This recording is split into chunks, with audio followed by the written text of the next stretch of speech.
I love it. You do? Then you'll make my story into a movie? Of course I will. It's natural. It'll be a hit. It did, however, need a few minor alterations. Alterations? Nothing major, kid. We're going to rewrite script.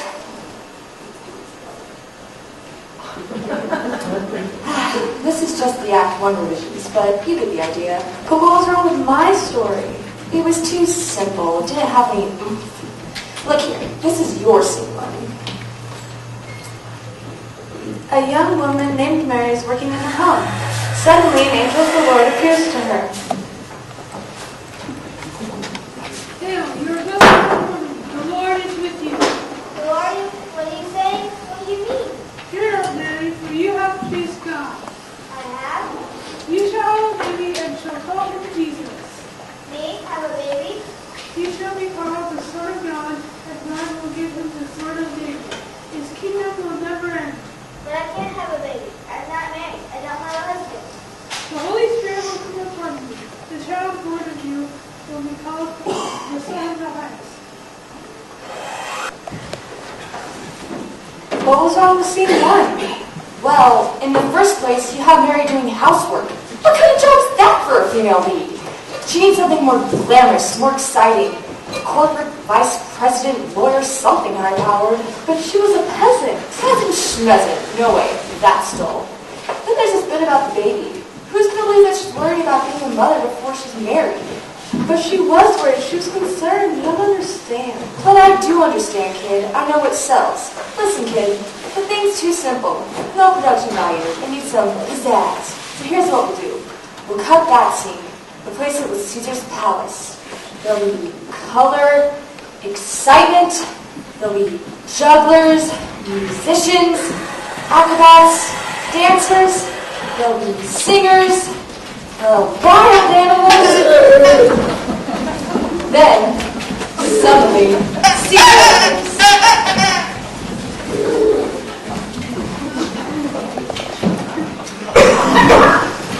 I need to make a decree.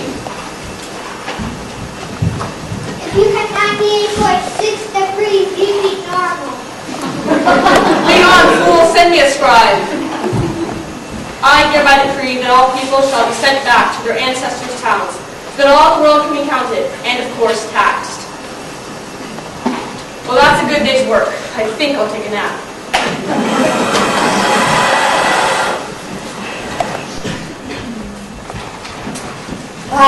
Now that's an opening scene. It has everything.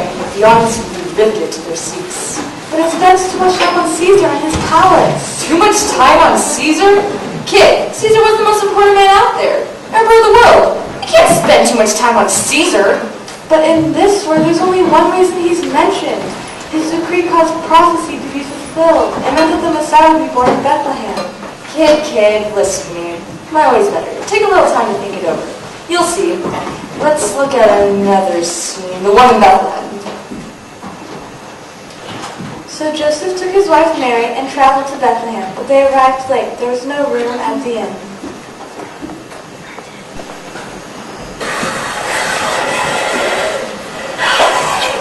If Dr. Liz, you think we'll find a room? We'll find a room. There's an inn. We need a place to stay. I've got no room. Move along. But we must have a room. My wife is having a baby. Now we've all got problems. You're having a baby. I'm having a nervous breakdown. Move along. But I think this will do that. Corner? Read my lips. No room. Wait a minute, mister. Wait a minute. It's not much, and it's a little smelly, but around the corner, you'll find a stable. Maybe you can find some dry straw, a place to lay down. It's not much, but it's all I can do. Thank you, sir. We'll take it. But what was wrong with that scene? This Joseph guy, he's supposed to be a hero, right? Well, kind of. Well, you made him look stupid. Imagine not calling ahead for reservations. But they didn't have phones. Minor detail. Here's how the scene should play.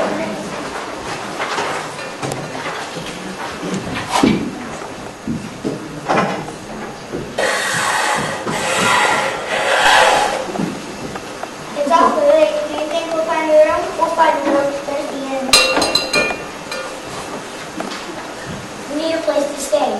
Yeah, you and 1,000 others. I don't have any rooms. But I made a reservation yesterday on the Judean Express card. Oh, I'm sorry. I should have recognized you, sir. Joseph, son of Healy. Of course I've got a room for you. The best in the house. The Emperor's Suite. Please, come in. The Judean Express card. Don't leave Nazareth without it.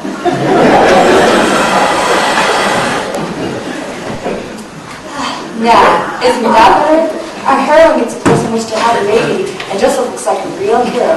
Plus, and you've got to do these things. A certain credit card company will chip in a bundle to help us produce the movie. But that's not what happened. Hey, we're making a movie, not writing a history book. My way works better. Trust me.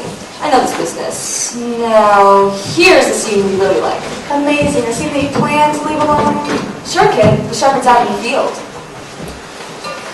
In the same country, there were shepherds staying in the field, keeping watch over their flocks at night. It's a cold night. Who was first watch? Her. I always have to take the first one. By me. Because you're the youngest. Don't be afraid. I bring you news of great joy. Who are you? I am a messenger of the Most High God. Today, in the city of David, a Savior has been born. A Savior? How will we know him? There are thousands of people in Bethlehem tonight. This will be a sign to you. We'll find a baby wrapped in clothes and lying in a manger. Glory to God in the highest, and on earth peace and goodwill. Let's go to Bethlehem and see the child. Seen as it is? Well, we are making a few minor changes, such as, well, we have to tie it into the other changes throughout the scenes, so... This will be a sign to you. We'll find the baby wrapped in the finest linen money can buy. He will be at the end. He will be at the end. Yep. He will be lying in a beautiful crib at the end. The Emperor's Suite, of course. I keep telling you, it didn't happen that way. It will in our movie, and you know, if we're going to have angels, we need some special effects. I have some terrific ones planned. Like what? First, they'll zoom into the sky like rockets. Horrible, ghostly faces, fangs. Then, one of the shepherds looks up when he shouldn't, and his face melts. Yes! But I've seen that before. It's been done already. So what? We'll do it again. It sells. But why would the angels want to harm the shepherds? The angels are there to announce good news. The Savior is born. There's joy, not death.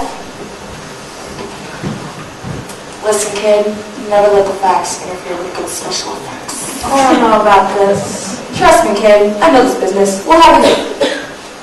Just listen to this last scene. You'll see what I mean. Here's how you've written it.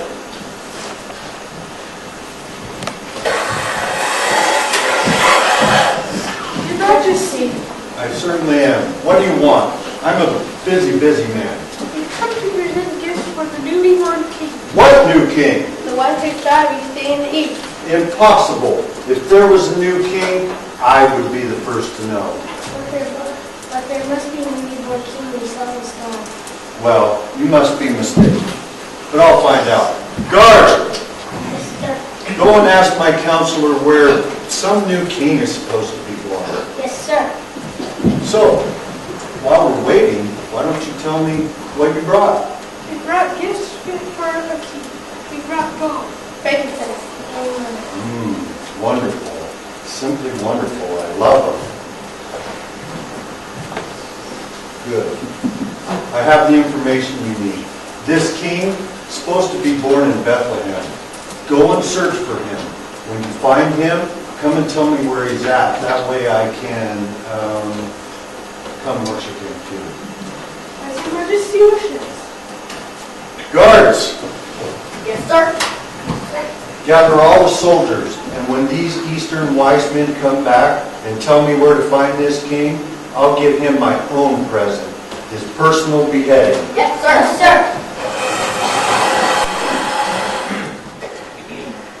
That's right. Then the wise men wanted a dream not to return to Herod. What's wrong with that? Well, it's not so much that part. It's what happens next. All those babies being killed in Bethlehem. But you wanted to kill a bunch of shepherds? Hey, these are babies. You can't go around killing a bunch of babies in a Christmas movie. People want to buy tickets. We We need a nice, warm, happy ending. So here's what we'll do.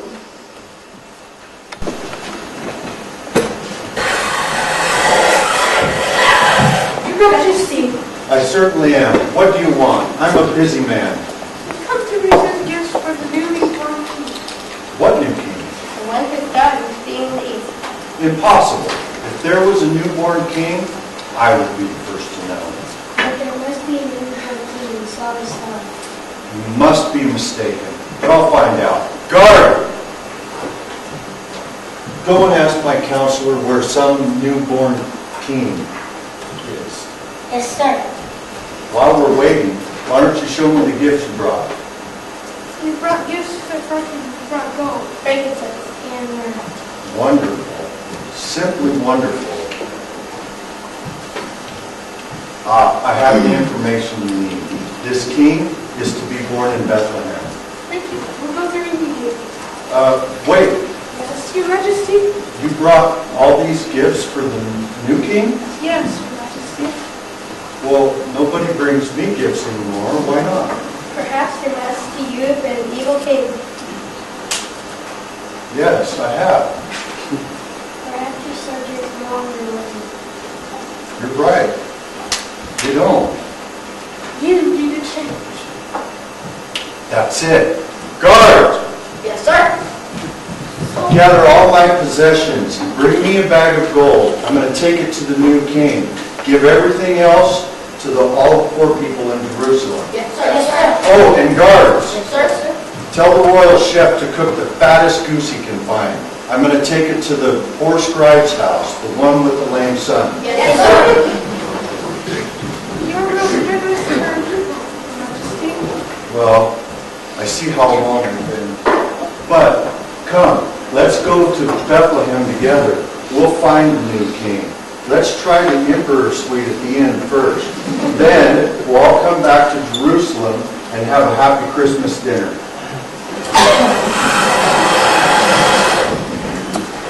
There. That's exactly the kind of heartwarming ending our Christmas movie needs. But it's all wrong.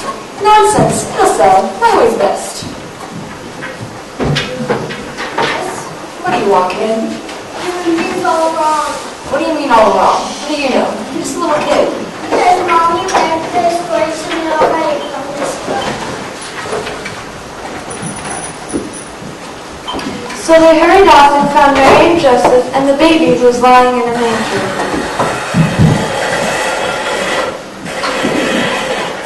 On coming to the house, they saw the child with his mother Mary, and they bowed down and worshipped him. Then they opened their treasures and presented him with gifts of gold and of incense and of myrrh.